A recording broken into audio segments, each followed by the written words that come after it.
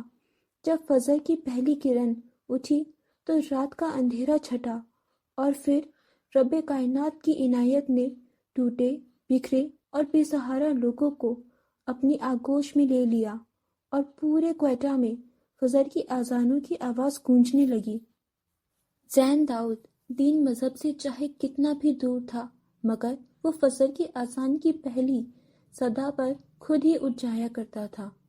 آج بھی صرف 2 گھنٹوں کی نیند کے بعد اسے اذان کی آواز نے بیدار کیا۔ وہ اس وقت کاچ پر لیٹا ہوا تھا اور اٹھ کر وضو کرنے چلا گیا۔ کمرے میں واپس آ کر اس نے دیکھا تو سلیمہ بیگم بھی تسبیح پڑھنے میں مشغول تھی۔ کوئٹہ کے یہ راستے اس کے لیے نئے نہیں تھے جو 6 سال قبل یہاں آیا کرتے تھے۔ اس نے وضو کیا اور مسجد کی طرف چل دیا۔ 6 سال بعد کوئٹہ کے اس علاقے کی ہر عمارت اور گلی کی شکل بدل چکی تھی، مگر اسے وہاں پہلے جیسی مسجد لگی جو آج 6 سال بعد بھی ویسی ہی تھی۔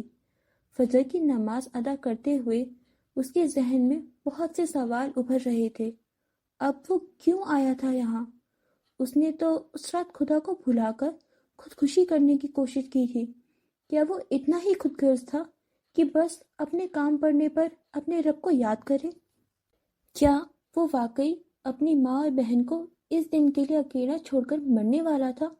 وہ کس کے سہارے پر اپنی ماں کو چھوڑنے والا تھا؟ کیا اس باپ کے آسرے جو ان کو ان پر مسلط کیا گیا عذاب سمجھتے ہیں؟ رکوع میں جاتے ہوئے زین داؤد نے ساری سوچوں کو اپنے ذہن سے چھٹکنے کی ایک ناکام کوشش کی، مگر یہ سوچیں اب کہاں جانی تھی۔ سلیمہ بیگم کو کوئٹہ آئے تقریباً 2 ہفتے ہو چکے تھے، اور ابھی تک ان کو ارسلان صاحب کی ایک بار کال موصول ہوئی تھی۔ وہ کہاں ہیں یہ جان کر ارسلان صاحب نے ان سے ان 2 ہفتوں میں دوسری بار رابطہ نہیں کیا تھا، اور ان کے سسرال سے کسی نے ان سے حال و حوال نہیں پوچھا تھا کہ ایک معذور عورت اپنے 2 بچے لے کر کہاں گئی۔ کیا کوئی شوہر اتنا بے حس ہو سکتا تھا؟ سلیمہ بیگم کی ساس کے پہلے 4 بچے، جن میں سے 2 بیٹے ارسلان داؤد اور سلیمان داؤد، اور 2 بیٹیاں راشدہ اور راحلہ تھیں۔ ایک اور بیٹا سمی تھا، جس کی پیدائش کے وقت وہ خود بھی چل بسی۔ اس وقت کوئٹہ کے اس 2 منزلہ گھر کے برآمدے میں رکھی ڈائننگ ٹیبل کے گرد بیٹھے وہ سب رات کا کھانا کھانے اکٹھا ہوئے تھے۔ صفیہ بیگم کے کامران سکندر کو آنکھوں سے اشارہ کرتے ہوئے کچھ کہنے پر کامران سکندر کھنکار کر سب کو اپنی طرف متوجہ کرنے لگے۔ سلیمہ بیگم کو اپنی طرف متوجہ پا کر انہوں نے کہنا شروع کیا، آپا، آپ کے کہنے پر ہم نے اتنے دن ارسلان بھائی سے کوئی بات نہیں کی۔ آپ نے کہا تھا کہ وہ خود رابطہ کر لیں گے۔ مجھے لگتا ہے کہ اب مجھے ان سے خود بات کرنی پڑے گی۔ ان تینوں کو خاموش پا کر کامران سکندر نے پھر سے بولنا شروع کیا، اب اگر آپ نہیں جانا چاہتی تو کوئی بات نہیں۔ میں نے کل اوپر والی منزل پر رہنے والے کرایہ داروں کو گھر خالی کرنے کا کہہ دیا ہے۔ 2-3 دنوں میں وہ گھر خالی کر دیں گے، پھر آپ لوگ آرام سے اوپر والی منزل پر رہ سکتے ہیں۔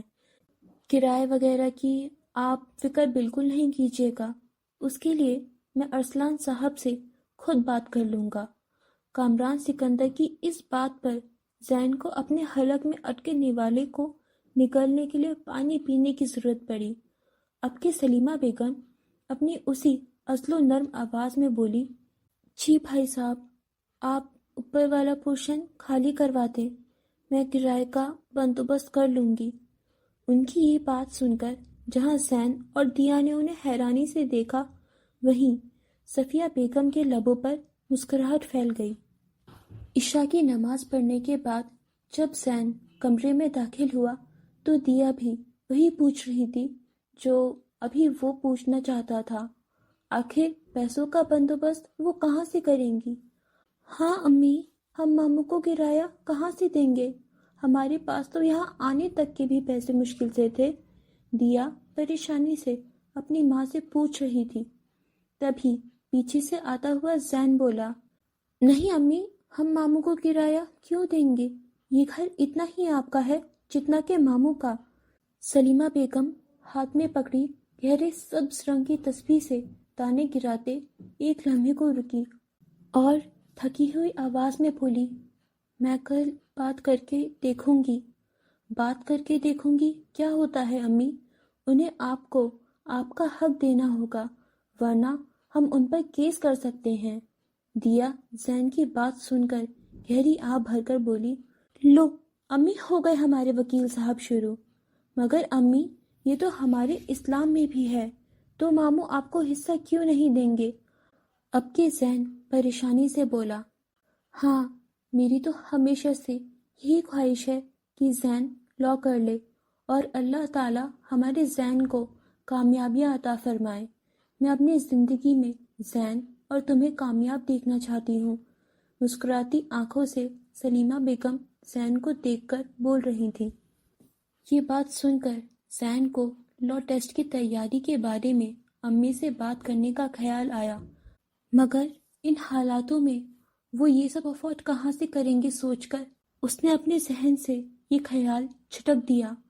اور رہی بات اپنوں کی گئی حق تلفی کی، تو کیا کبھی کسی بہن نے بھائیوں پر کیس کیے ہیں؟ سلیمہ بیگم کی یہ بات سن کر زین کاؤچ پر لیٹتے ہوئے بولا، آپ کا یہی تو مسئلہ ہے امی، آپ نے خود کو بہت کمزور سمجھ رکھا ہے۔ آپ اپنے لیے کبھی اسٹینڈ نہیں لیتی، آپ نے تو کبھی خود کے لیے جیا ہی نہیں۔ اور پھر یوں ہی باتیں کرتے کرتے دیا اور سلیمہ بیگم سو گئیں، مگر بہت سی کروٹیں بدلنے کے بعد بھی زین داؤد کی آنکھوں میں نیند کا کوئی نام و نشان نہ تھا۔ زین کی نظریں اس کے سینے پر پڑے موبائل فون کی جلتی ہوئی ٹارچ پر جمی ہوئی تھیں، جس کو بند کرنے کے بجائے وہ ٹارچ پر انگلی رکھ کر اپنے اشد انگلی کے گلابی ہوتے ناخون کو دیکھتا رہا، اور اس کے دماغ کے پردوں پہ منظر تحلیل ہو گیا۔ ایک گھر ہے جو اپنا سا نہیں لگتا، ایک دل ہے جو توڑ گیا کوئی، ایک نیند ہے جو آتی نہیں، اور ایک دماغ ہے جو سکون پاتا نہیں، ایک خیال ہے جو ہر پل ستاتا ہے کہ کیوں سب ہونے پر بھی سکون ادھورا رہ جاتا ہے۔ اب یہی منزل ہے کہ ایک دن یہ سب چھوڑ کر چلا جاؤں گا کہیں۔ نیند کی چادر اوڑھ کر ماضی کی یادیں لیے وہ سو گیا۔ یہ ان اچھے دنوں کی بات ہے۔ دیا کی چیخو پکار پورے گھر میں گونج رہی تھی۔ اسے شاید کیک بیک کرنا تھا۔ زین اور سلیمہ بیگم لانچ میں بیٹھے ٹی وی دیکھ رہے تھے۔ امی ٹی وی دیکھتے ہوئے دیا کو لگاتار نظر انداز کر رہی تھی۔ باہر سے آئے ابو نے جب یہ دیکھا تو آج انہوں نے دیا کے لیے خود کیک بیک کرنے کا ارادہ کیا۔ اس وقت وہ سکھر شہر کے ایک چھوٹے سے فلیٹ میں رہا کرتے تھے جس کا باورچی خانہ لانچ سے ملا ہوا تھا۔ باورچی خانے کی آدھی دیوار لانچ میں کھلتی تھی اور اس آدھی دیوار کے سامنے گول میز کے گرد 4 کرسیاں رکھی تھیں جن پر زین اور سلیمہ بیگم بیٹھے ارسلان صاحب کو کیک بیک کرتے ہوئے دیکھ رہے تھے۔ بقول ابو وہ اپنی ٹینیج کے ٹائم پہ ایک بیکری میں کام کیا کرتے تھے اور آج بھی وہ ایک اچھے کیک بیکر تھے۔ ان کی مہارت سے چلتے ہوئے ہاتھوں کو دیکھ کر آج انہیں اس بات پر یقین آ گیا تھا۔ میز کے گرد کرسی پر بیٹھے سلیمہ بیگم کے چہرے پر جو مسکان تھی وہ پچھلے 3 سالوں سے کسی نے پھر کبھی نہیں دیکھی تھی۔ اب مسکراتی ہیں اپنے بچوں کا دل رکھنے کے لیے۔ تھوڑی دیر پہلے رونے دھونے والی دیا اب مزے سے ارسلان داؤد کو کیک بناتے ہوئے دیکھ رہی تھی۔ مکسچر بناتے ہوئے ارسلان داؤد چینی ڈھونڈنے لگے اور ایک سفید رنگ کی ڈبی ملنے پر اسے اٹھا لیا، اور سلیمہ بیگم کو پتا تھا کہ اس وقت وہ چینی نہیں نمک ڈال رہے ہیں۔ وہ بڑی مشکل سے ہنسی چھپاتے ہوئے ان کے پیچھے جا پہنچی اور گلا کھنگار کر بولی، مائی ڈیئر ہسبینڈ، ہو سکتا ہے آپ بیکنگ میں اچھے ہوں مگر آپ کچن ورک میں مجھے مات نہیں دے سکتے۔ مسکراتی سرخ ہوتے ہوئے گالوں کے ساتھ وہ پھر سے بولی، تو اس لیے آپ کو نہیں پتا کہ چینی کس کونے میں پڑی ہے اور نمک کس کونے میں پڑا ہوتا ہے۔ اپنے پیچھے سے آتی سلیمہ بیگم کی آواز پر ارسلان داؤد چونک کر پلٹے اور اپنے ہاتھ میں پکڑی سفید برنی کو دیکھ کر گہری آہ بھری، اور مسکراتے ہوئے سلیمہ بیگم کے ہاتھ اپنے ہاتھوں میں لیے اور سلیمہ بیگم کی سنہری آنکھوں میں دیکھ کر بڑے ہی پیار سے بولے، کیا اب کوئی آپ جیسا ہو سکتا ہے؟ آپ کے سوا میں ہمیشہ ادھورا ہوں۔ آپ میرے لیے وہ آنکھیں ہیں جن سے میں چینی اور نمک کے بیچ کا فرق دیکھ سکتا ہوں۔ یہ بات سن کر سلیمہ بیگم کے دمکتے ہوئے گال اور بھی گلابی ہو گئے اور وہ اس وقت واقعی حسین لگ رہی تھیں۔ اس وقت ان کے چہرے پر وہ نور اور رونق تھی جس کے باعث وہ پورے خاندان میں جانی جاتی تھیں، اور شاید ان کے چہرے کے نور کا سبب ارسلان داؤد کا ساتھ تھا۔ اور پھر سلیمہ ارسلان داؤد نے اپنا سر ارسلان داؤد کے سینے پر رکھتے ہوئے آنکھیں بند کر لیں اور سرگوشی میں کہا، آپ کی موجودگی میری زندگی میں نور بھر دیتی ہے۔ آپ مجھے اللہ کی طرف سے دیے گئے بہترین تحفوں میں سے ایک ہیں۔ باورچی خانے کی آدھی لانچ میں کھلنے والی دیوار سے زین داؤد کی آنکھوں سے چلتے دماغ کے پردوں پر وہ منظر نقش ہو گیا، اور شاید وہ اس منظر کو کبھی بھلانا نہیں چاہتا تھا، اور اب تو شاید وہ اپنی پوری زندگی بھی ایسے ہی لمحوں میں گزارنا چاہتا تھا جس میں وہ چاروں ساتھ تھے، جس میں ان کے ساتھ ارسلان داؤد تھا، جس میں سلیمہ داؤد کے چہرے پر نور اور رونق ہوا کرتی تھی، ان لمحوں میں جب تک زندگی نے انہیں بچپن جینے دیا تھا، ان لمحوں میں جب تک ان کی زندگیوں میں وہ آفت نہیں آئی تھی۔ مینیجر کی ٹیبل کے پیچھے چشمہ لگائے آنکھوں پر گرتے ہوئے بڑے بالوں والا زین داؤد بیٹھا ہوا تھا۔ وہ کوئٹہ کے مشہور restaurant cafe China Quetta cantt کی مینیجر سیٹ تھی، جہاں پر زین داؤد کو کامران سکندر کی سفارش سے مینیجر کی ملازمت ملی تھی۔ یہ رات 10 بجے کا وقت تھا، اور رات کے اس وقت ریسٹورنٹ پر لوگوں کی بھیڑ خاص سطح پر پہنچ جایا کرتی تھی۔ زین داؤد کی آف ٹائم ہوتے ہی وہ ریسٹورنٹ سے باہر چلا آیا۔ ریسٹورنٹ کا دروازہ عبور کرتے اس کی نظر وہاں کھڑی سبز آنکھوں والی لڑکی پر پڑی۔ اس کو زین نے کئی بار اپنے محلے میں دیکھا تھا، جس کے ساتھ کھڑا لڑکا اس پر بری طرح سے چیخ رہا تھا۔ لڑکی اپنے سینے سے لگائی کتابوں کے گرد ہاتھ باندھے چہرہ جھکائے آنسو گرا رہی تھی، اور تبھی لڑکے نے سبز آنکھوں والی لڑکی کو ہاتھ سے کھینچ کر موٹر سائیکل پر بٹھایا اور ہوا کی رفتار سے اندرونی شہر کی طرف روانہ ہو گئے۔ نہ جانے کیوں اسے اس لڑکی کی آنکھیں یاد رہ گئیں۔ تبھی فون کی رنگ ٹون سن کر زین نے سر جھکا کر فون کان سے لگا لیا۔ فون پر دیا نے اسے سلیمہ بیگم کی کچھ دوائیاں لانے کو کہا تھا۔ تھوڑی دیر بعد جب وہ محلے کے پاس کے میڈیکل سٹور سے دوائیاں لے رہا تھا، جب اس کے عقب سے اسے کسی کے بولنے کی آواز آئی۔ گردن موڑنے پر اس کے سامنے وہی سبز آنکھوں والی لڑکی کھڑی تھی جو ابھی تھوڑی دیر پہلے اس لڑکے کے ساتھ تھی۔ میڈیکل سٹور والے کے اس کی ساری دوائیاں نکال دینے پر اس نے اپنا بیگ ٹٹول کر اس میں سے پرس نکالا۔ اس کا بیگ کافی پرانا تھا، جس کی جگہ جگہ سے بہت سے لیدر کے ٹکڑے پھٹے ہوئے تھے۔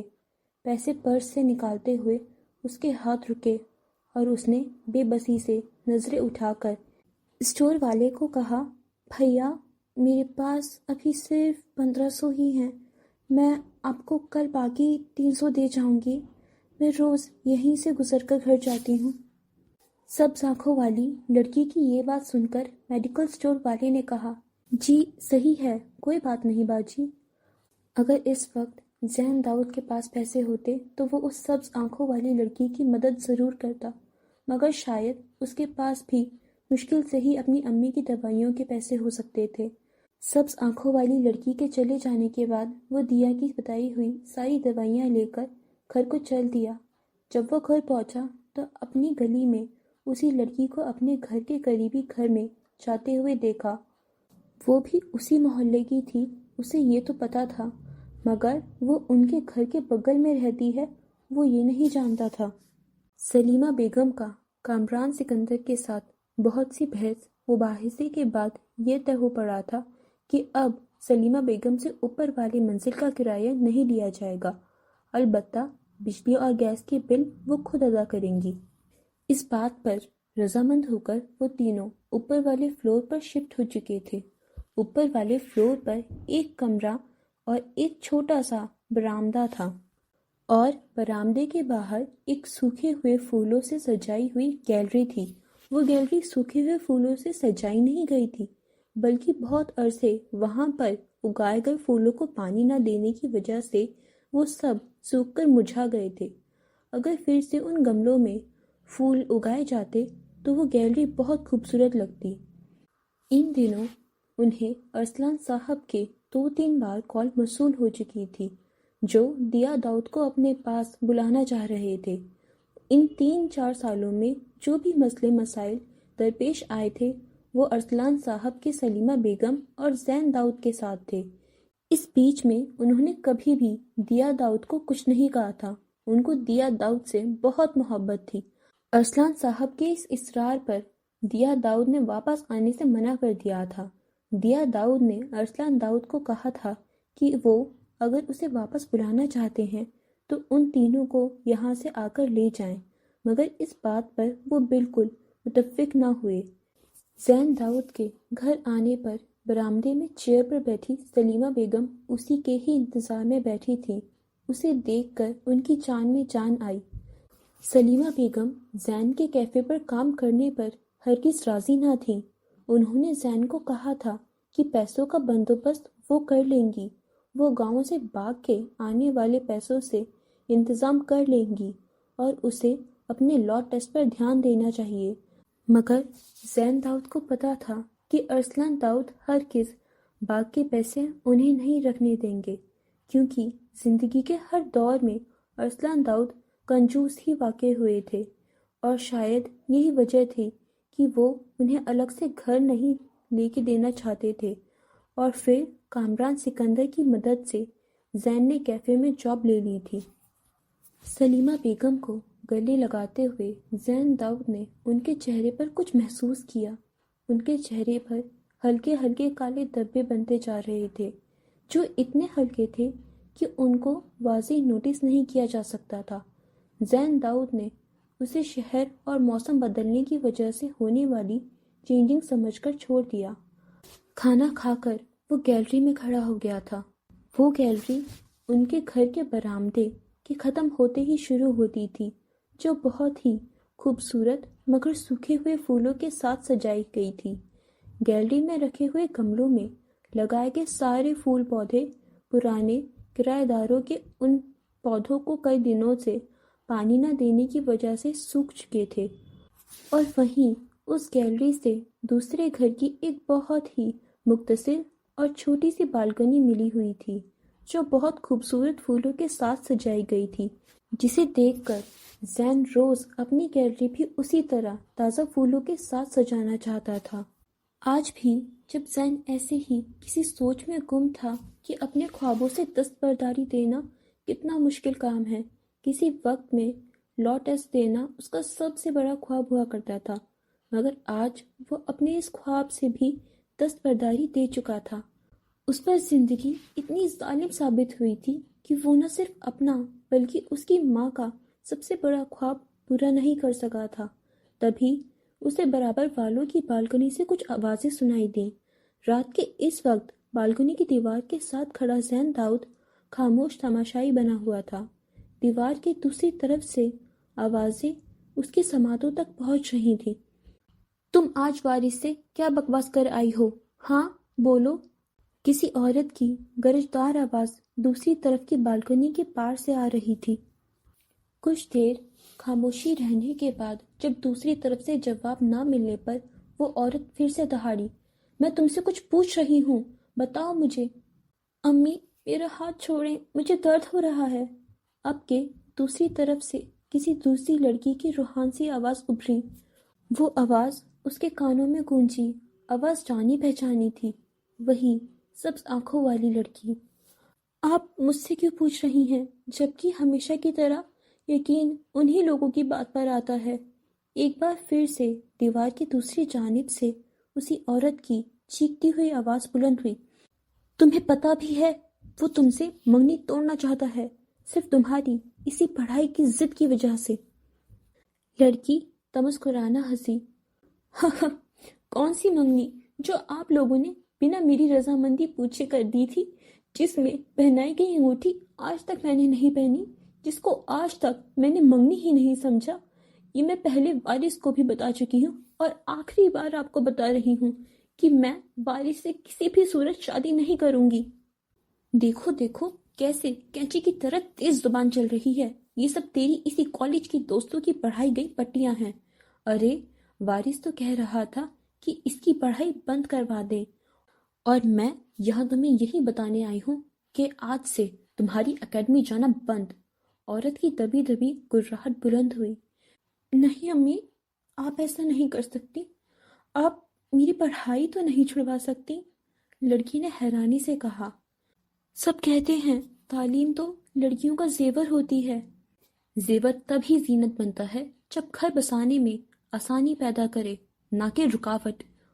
امی آپ کو یہ حق کس نے دیا کہ آپ مجھ سے میرے خواب چھین لیں؟ لڑکی نے چیخ کر کہا۔ اب کے دیوار کے اس طرف سے زناٹے دار تھپڑ کی آواز گونج اٹھی، میرے سامنے چیخو مت، خواب تو اب تم چولہے چوکے کے دیکھو، کتابوں کے نہیں۔ اور اسی کے ساتھ کمرے کے دروازے کھولنے اور بند کرنے کی آواز آئی۔ وہ عورت شاید جا چکی تھی۔ ایک بار پھر سے ہر طرف رات کا وہی سناٹا چھا گیا۔ اچانک ایک دل دہلانے والی چیخ گونجی۔ یہ چیخ نہیں تھی بلکہ کسی ٹوٹتے ہوئے وجود کی آخری فریاد، کسی کے ٹوٹے ہوئے خوابوں کی کرچیاں تھیں۔ ہائے یہ ہم چھوٹے سے عمروں میں تھکے تھکے سے لوگ۔ کیفے چائنا میں صبح 10-12 بجے کے درمیان زیادہ بھیڑ نہیں ہوا کرتی تھی، اور آج بھی صبح جب زین کاؤنٹر پر بیٹھا ہوا تھا تو اس کے عقب میں پڑی ہوئی ایک میز کے گرد کرسی پر وہ سبز آنکھوں والی لڑکی بیٹھی ہوئی دکھی۔ وہ اسے دیکھ کر رہ گیا۔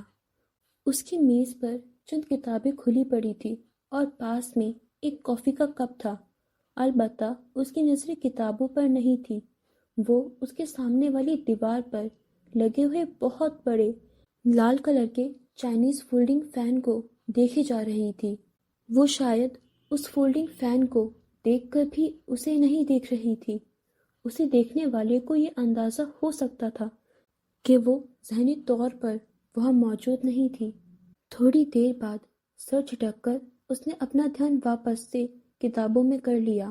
اس کو یہ سب کارروائی کرتے ہوئے نہ جانے کیوں زین داؤد دیکھے جا رہا تھا۔ تقریباً 12 بجنے والے تھے اور لوگوں کی آمد و رفت وہاں بیٹھنے لگی تھی، تو وہ اپنی کتابیں سمیٹتی وہاں سے چلی گئی۔ شاید وہ اسی طرح ہمیشہ یہاں ایسے ہی آ کر کافی پیا کرتی تھی، البتہ کافی وہ اپنی لاتی تھی کیونکہ وہاں کافی دستیاب نہیں تھی۔ لوگوں کی بھیڑ بڑھتے ہی وہ وہاں سے چلی جایا کرتی تھی، اور زین داؤد نے ہی آج نوٹس کیا تھا۔ اگلے بہت دن وہ سبز آنکھوں والی لڑکی وہاں آتی رہی۔ بہت بار اس کے انداز سے لگتا تھا کہ وہ کسی چیز پر پریشان ہے، اور بعض دفعہ فون پر کسی سے بات کرتے کرتے رو دیا کرتی تھی۔ یہ سب چیزیں زین داؤد پچھلے کئی دنوں سے دیکھتا آ رہا تھا۔ یوں ہی ایک دن سبز آنکھوں والی لڑکی کتابوں کے مطالعے میں غرق تھی، تبھی اس کے فون کی گھنٹی بج اٹھی اور اس نے اپنا سر اٹھایا۔ اس کے فون کی آواز پر زین نے بھی اس کی طرف نگاہ اٹھا کر دیکھا، اور تبھی وہ فون کان سے لگائے ہڑبڑا کر چیئر سے اٹھ کر کھڑی ہوئی اور جلدی سے اپنی کتابیں اٹھا کر جانے کو مڑی ہی تھی کہ اسے زوردار ٹیبل کی ٹھوکر لگی اور اس کی کتابیں نیچے گر گئیں۔ جلدی سے کتابوں کو سمیٹ کر وہ وہاں سے چلی گئی۔ یوں ہی تھوڑی دیر بعد ریسٹورنٹ کے کسی ویٹر نے زین داؤد کو ایک کتاب دی۔ سر یہ کتاب کسی کسٹمر کی ہے، وہ سامنے والی ٹیبل پر رہ گئی تھی، ابھی وہ تھوڑی دیر میں آئے گا تو آپ انہیں دے دیجیے گا۔ وہ لا ٹیسٹ کی تیاری کی کتاب تھی اور تبھی زین داؤد کو یاد آیا کہ یہ کتاب اس سبز آنکھوں والی لڑکی کی ہے۔ کتاب کا پہلا ورق پلٹنے پر اسے وہاں اس لڑکی کا نام لکھا نظر آیا، صبا شیخ۔ زین نے زیر لب اس نام کو دہرایا، صبا شیخ۔ تبھی کاؤنٹر پر کسٹمرز آنے کی وجہ سے زین داؤد نے اس کتاب کو بند کر کے سائڈ پر رکھنے لگا۔ تبھی اس کتاب سے چند کاغذ نیچے جا گرے۔ کسٹمرز کو فارغ کر کے زین داؤد نے ان کاغذوں کو دیکھا تو وہ پاس کی کسی لا ٹیسٹ پریپریشن کی کسی اکیڈمی کا فارم تھا، جسے دیکھ کر زین داؤد کے دل میں کچھ ڈوب کر ابھرا تھا۔ یہ ٹوٹے ہوئے خوابوں کی کرچیاں بھی زندگی کے ہر مقام پر پیروں کا کانٹا بن کر چبھتی ہیں۔ وہ یوں ہی کئی دیر اس کاغذ کے ٹکڑے کو تکتا رہا اور پھر اس اکیڈمی سینٹر کی ٹائمنگ دیکھ کر اس نے کچھ سوچا، جو صبح 12 سے شام 3 بجے تک کی تھی، کہ وہ اگر اپنی زندگی میں ایک بار اس لا ٹیسٹ کو دینے کی کوشش کرے۔ جیسے کہ آج زین کی صبح کی شفٹ تھی تو وہ گھر دوپہر میں ہی واپس آ گیا تھا، اور ابھی زین، دیا اور سلیمہ بیگم برآمدے میں بیٹھ کر اپنے اچھے اور عام دنوں کی باتیں کر رہے تھے۔ وہ ایسا اکثر کیا کرتے تھے جب ان کو کرنے کے لیے کچھ بھی نہیں ہوا کرتا تھا۔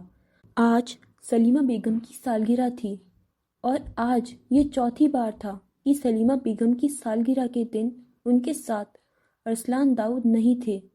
ماضی کی بہت سی خوبصورت یادوں کو یاد کرتے ہوئے سلیمہ بیگم کی آنکھوں میں کچھ تیرنے لگا تھا، کوئی آنسو تھا جو ان کی آنکھوں کے کناروں کو بھگو گیا تھا۔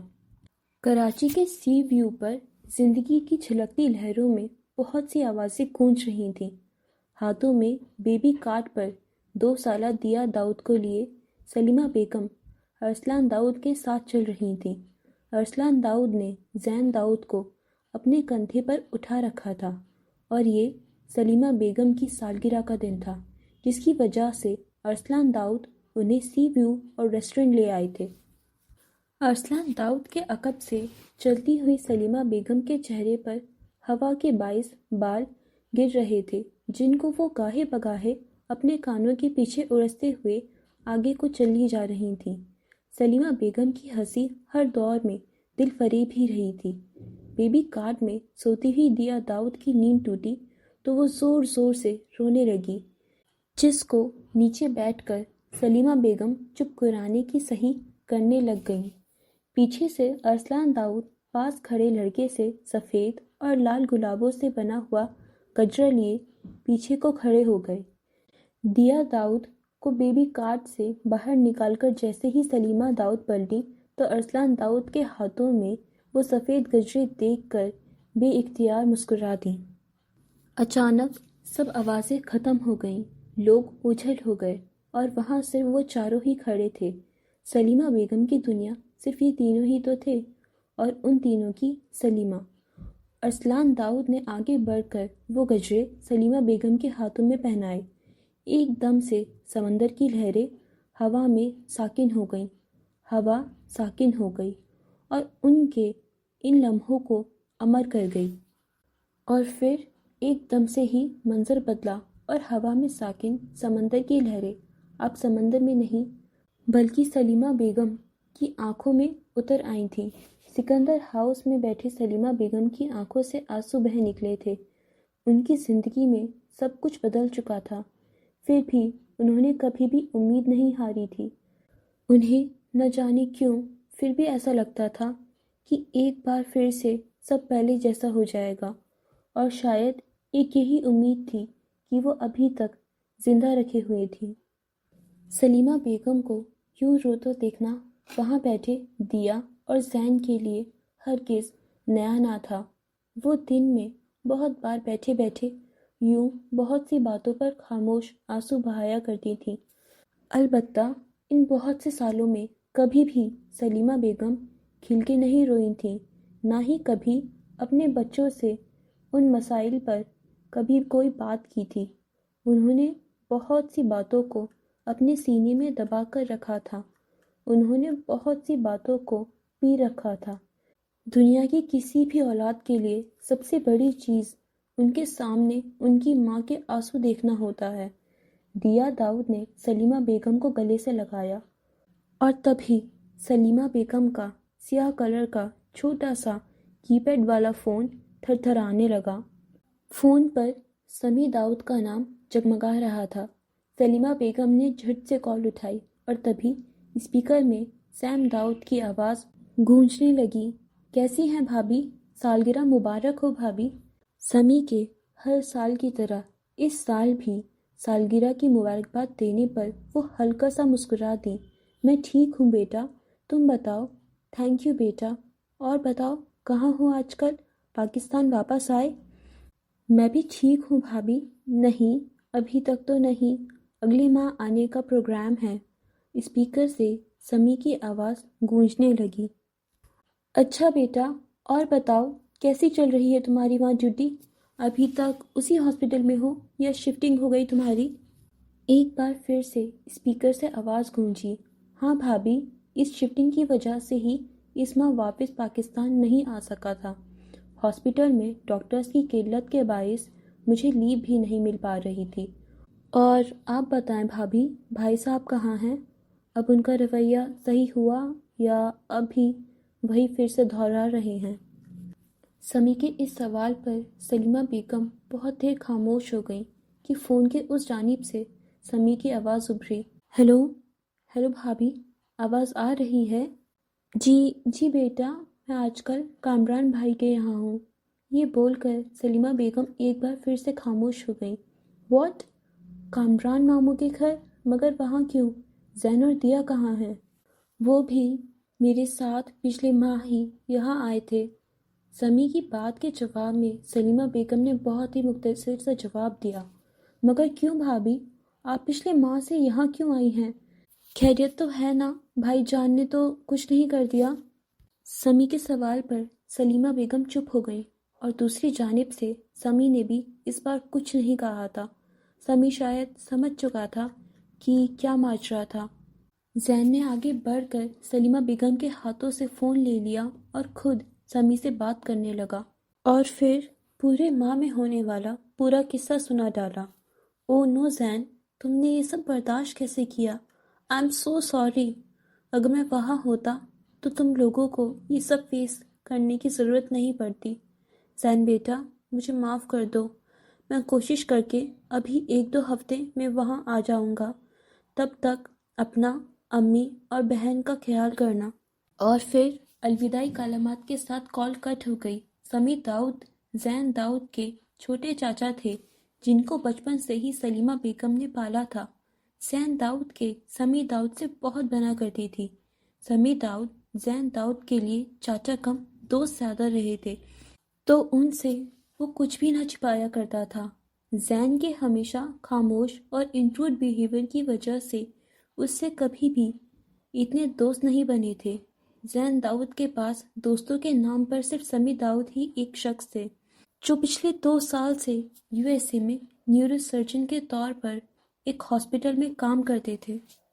اگلے بہت دن صبا شیخ کیفے چائنا نہیں آئی تھی اور یہ بات زین نے بخوبی نوٹ کی تھی۔ نہ جانے کیوں اس بیچ میں ہوا یوں تھا کہ اب زین داؤد نے سلیمہ بیگم کے اصرار پر اپنی ڈیوٹی شفٹ کی ٹائمنگ چینج کروا لی۔ لاء ٹیسٹ دینے کے لیے زین نے law test preparation academy join کرنے کا ارادہ کر لیا تھا اور پیسوں کے لیے سلیمہ بیگم نے سمی داؤد سے باغ سے آنے والے پیسے انہیں دینے کی بات کی تھی جس سے وہ زین اور دیا کے پڑھائی کے اخراجات اٹھا سکے۔ اس بات پر سمی داؤد نے اس ماہ پانی والے باغ کے پیسے سلیمہ بیگم کو ہی بھجوائے تھے اور خود چند ہفتوں بعد آنے کا کہہ دیا تھا۔ چند دنوں بعد زین داؤد کے اکیڈمی میں ایڈمیشن لینے کے بعد زین داؤد کو معلوم ہوا کہ اس سال کا ہونے والا اگلا لا ٹیسٹ اگلے 3 ماہ میں ہونے والا ہے۔ اکیڈمی کی ٹائمنگ 12 سے 3 بجے تک ہونے کے باعث اس نے اپنی ڈیوٹی شفٹ نائٹ میں کروا دی تھی۔ آج زین داؤد کا اس لا اکیڈمی میں پہلا دن تھا۔ ان کی کلاس میں تقریباً 30 اسٹوڈنٹس موجود تھے۔ بائیں طرف لڑکے اور دائیں طرف لڑکیوں کی قطاریں بنی ہوئی تھیں۔ بہت سی لڑکیوں میں اسے وہ سبز آنکھوں والی لڑکی بھی نظر آئی تھی۔ ان آنکھوں کو وہ پہچان سکتا تھا، اور جیسا اس نے سوچا تھا وہ یقیناً اس اکیڈمی کی اسٹوڈنٹ تھی، مگر وہ اسی کے بیچ میں سے ایک ہوگی اس نے یہ نہیں سوچا تھا۔ 3 گھنٹوں کی لگاتار کلاسز کے بعد جب سب کلاس سے باہر نکل آئے، باہر آنے پر اس نے اسی لڑکے کو اکیڈمی کے دروازے پر کھڑا پایا جس کو چند دن پہلے اس نے سبز آنکھوں والی لڑکی کے ساتھ دیکھا تھا۔ وہ یقیناً اسے پک کرنے ہی آیا تھا۔ تبھی اپنے پیچھے سے کسی کے پکارنے پر زین نے پیچھے مڑ کر دیکھا۔ ہلکے قد، سفید رنگت، بھورے بال، کلین شیو اور ہلکی گہری کالی آنکھوں والا خالص پٹھان وہ کاشف تھا۔ وہ اس سے کوئٹہ آنے کے بعد اس ریسٹورنٹ میں ہی ملا تھا۔ کاشف زین کے محلے کا ہی تھا، اس وجہ سے ان کی اب اچھی خاصی جان پہچان بن چکی تھی۔ وہ نہ صرف بے حد امیر ہے بلکہ اس کا رہن سہن بھی خاصا شاندار تھا، لیکن اس کی شخصیت کی سب سے منفرد بات یہ تھی کہ وہ اپنی دولت کو اپنے رویے کا حصہ نہیں بناتا تھا۔ کاشف کے نزدیک پیسہ ایک سہولت ہے، نہ کہ خود کو دوسروں سے بہتر ثابت کرنے کا ذریعہ۔ اور شاید یہی وجہ تھی کہ زین اور کاشف زندگی کے مختلف پہلوؤں میں اتنے نمایاں اختلافات ہونے کے باوجود وہ اتنے کم عرصے میں اتنے گہرے دوست بن گئے تھے۔ زین داؤد نے اس اکیڈمی میں کاشف کے کہنے پر ہی ایڈمیشن لیا تھا۔ السلام علیکم کہہ کر کاشف نے زین کی طرف مسافے کے لیے ہاتھ بڑھایا۔ وعلیکم السلام، گھر جا رہی ہو؟ کاشف نے اب تک اس کا ہاتھ تھاما ہوا تھا۔ ہاں، گھر ہی جاؤں گا ابھی تو آؤ میں تمہیں ڈراپ کر دیتا ہوں۔ نہیں یار، کوئی بات نہیں، میں خود چلا جاؤں گا، زین نے کاشف کے اصرار کرنے کے جواب پر کہا۔ کاشف مزید اصرار کرتے ہوئے اور بھی کچھ کہہ رہا تھا، مگر اس وقت زین داؤد کا دھیان کاشف کی باتوں پر نہیں تھا۔ اس کے سماعتوں میں 2 لوگوں کی باتوں کی آواز ٹکرا رہی تھی۔ تمہیں سمجھ کیوں نہیں آتا؟ تم روز روز مجھے اکیڈمی سے پک کرنے کیوں آ جاتے ہو؟ میں ابو کو بتا دوں گی۔ وہ صبا کی آواز تھی۔ وہ بے بسی بھری آواز میں کسی سے مخاطب تھی، اور تبھی اس لڑکے کی آواز بھی زین کے کانوں تک پہنچی۔ خالو کو کیا بتاؤ گی تم؟ آخر کار میں تمہارا ہونے والا شوہر ہوں۔ ہاں، شوہر؟ میں تم سے مر کر بھی شادی نہیں کروں گی۔ اس لڑکے کی بات کے جواب میں صبا نے طنزیہ سا جواب دیا۔ شادی تو تمہیں کرنی پڑے گی۔ اب تم میرے ساتھ چل رہی ہو یا خالہ کو کال کر کے میں انہیں بتا دوں کہ تم نے آج پھر سے مجھ سے کتنی بدتمیزی سے بات کی ہے؟ اس لڑکے کے اسے دھمکانے کے بعد ان کی آواز زین داؤد کے سماعتوں سے دور ہوتی گئی، اور شاید وہ وہاں سے جا چکے تھے۔ کاشف کے اس کے آگے ہاتھ ہلانے پر زین داؤد نے اسے ہڑبڑا کر دیکھا۔ کہاں گم ہو گئے میاں؟ چلو چلیں، مجھے دیر ہو رہی ہے۔ ہاں ٹھیک ہے، چلتے ہیں، بول کر زین داؤد بھی سر جھٹک کر کاشف کے ساتھ چل دیا۔ چند دنوں بعد اکیڈمی میں لی گئی ویکلی ٹیسٹ کا آج رزلٹ آنا تھا۔ سارے اسٹوڈنٹس کلاس میں موجود تھے۔ سر کے آتے ہی کلاس میں موجود اسٹوڈنٹس خاموش ہو گئے، اور تھوڑی ہی دیر بعد سر اس سیشن کے پہلے ویکلی ٹیسٹ کا رزلٹ بتاتے ہوئے چند بچوں کا نام لے کر انہیں اسٹیج پر آنے کی دعوت دی۔ ان میں سے زین داؤد اور صبا شیخ بھی تھے۔ آج پہلی بار کلاس میں اپنا رزلٹ لیتے وقت صبا شیخ نے زین داؤد کی طرف دیکھا تھا۔ چند گھنٹوں بعد کلاس کے ختم ہونے کے بعد گرل سائڈ سے بیگ سمیٹتے ہوئے صبا شیخ کو دیکھ کر زین داؤد جلدی سے اس کی طرف بڑھا تھا، نہ جانے کیوں۔ السلام علیکم مس، زین داؤد نے گلا کھنگارتے ہوئے کہا۔